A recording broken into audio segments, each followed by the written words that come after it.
so fortunate to have a spring lamb farmer, Tim Leahy, to chat a little bit about what it is that makes Australian lamb so special. Tim, welcome to the series. All over the world, Australian lamb is lauded for being, such a pleasure, being such a quality product that people really seek out. What is it that makes Australian lamb so special?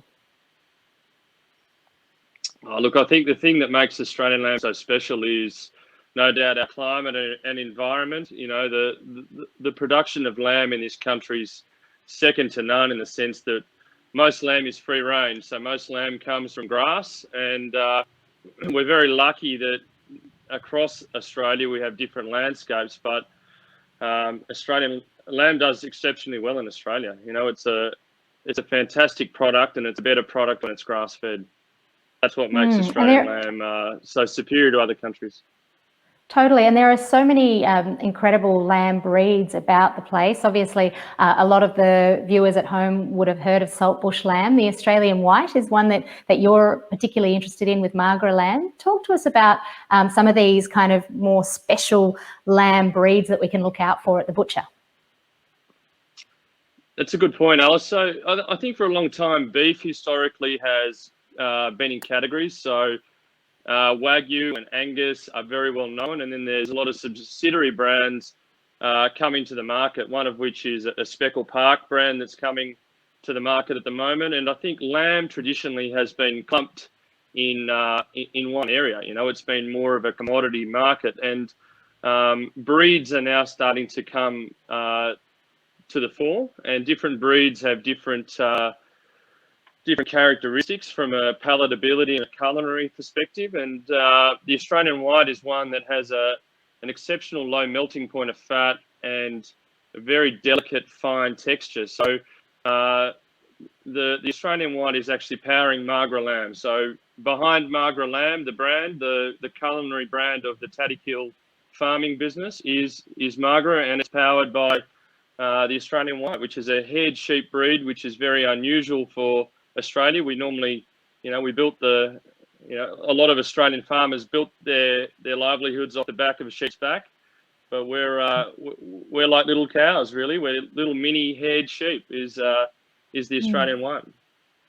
And that's one thing that's actually quite interesting, between Dorper lamb and, as you say, Australian white, all of the different varieties, even right down to their coats. They've got different kind of self-shedding mechanisms and all of those sorts of things, and the quality of the meat. So, Mark, as a chef, when you're cooking Australian lamb, what is it about the flavour that you're trying to bring out? Look, flavour pretty much looks after itself, and a lot is said about developing flavour, but when it comes down to it, it's about putting enough salt on it. But for me, it's just about the quality and the flavour of the fat, the texture of the lamb, and then the salt to bring out those inherent qualities in terms of flavour. I'm one to sort of shy away putting rosemary on everything, or thyme, or too much garlic. I think they tend to dominate, especially with Marlborough being a true lamb in terms of that it's 16 weeks old when it hits your plate. It's quite a delicate flavour, and it has a beautiful delicate nuttiness to it. So you have to be careful not to overpower it. So a little bit of salt and perhaps some fresh cracked black pepper is all that's required. And obviously Australians are looking to find kind of those iconic quality products. Have you got butchers that you particularly encourage Sydney-siders to frequent to pick up some really high quality beef and lamb? Well, I think it's very important to support your local butchers.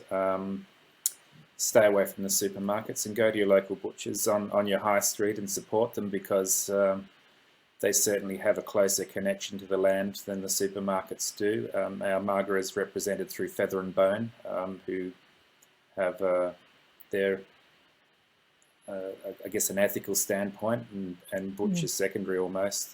So Marlborough is represented through them, but certainly just to look at get to know your local butcher and he or she will get to know what you like, and then you can go and become a regular like it used to be. And Tim, obviously Australian lamb is really popular overseas as well. Where do we tend to see a lot of kind of people being big fans of it? I know I was in Georgia in the former Soviet Union, and I was cooking a lamb dish, and I asked them to get some lamb, and they had Australian lamb for me. So are there particular export markets that just love it?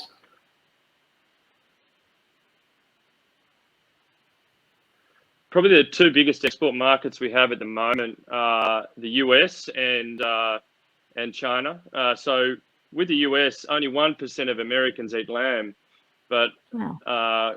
Year on year over the last 5 years, our lamb exports have grown over 20% into that market. So we have a large proportion of our lamb ends up in the US, and from a culinary perspective on the menu at food service, it's actually very highly priced in comparison to beef.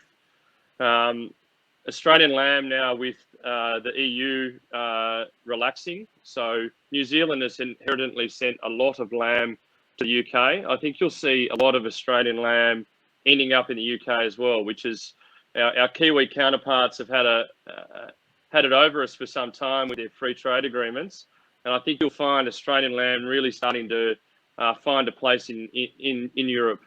Yeah, so America and China, and I think the emerging market will be Europe.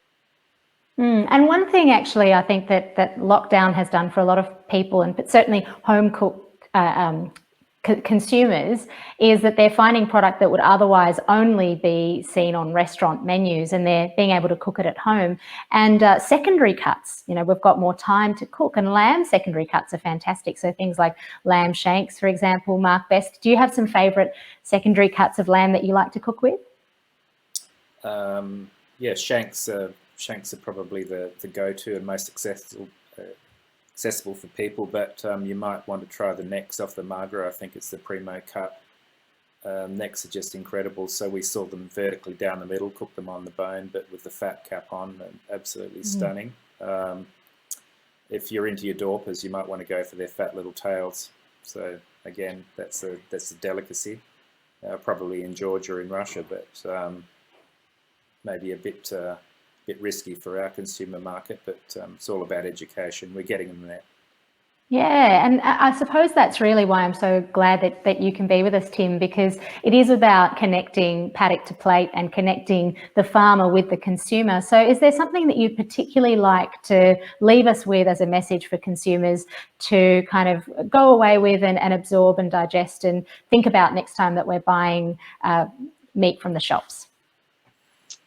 It's a good question or statement, Alice, but what I would say to the consumer is that genuinely the Australian farmer is exceptionally passionate about not just their lamb, but their ecosystem and their environment. So I think over the last little while, there's probably been farmers in general copped a little bit of a tough run, but farmers are inherently very, very passionate about their land, and they're very, very passionate about their animals. So the greatest care is taken. So if you meet a farmer face to face, the effort that he will put into that meal that sits on your table starts well before gestation. So well before that lamb has been conceived, he's already thinking about the nutrition of that animal before that animal's conceived. He's so passionate about getting things right with his genetics. He's so passionate about animal health.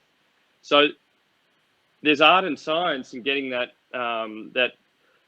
cut on your plate, and that farmer is exceptionally passionate about the dining experience that the consumer has. So I think if I was to say one thing, the farmer is incredibly passionate about producing a very good product.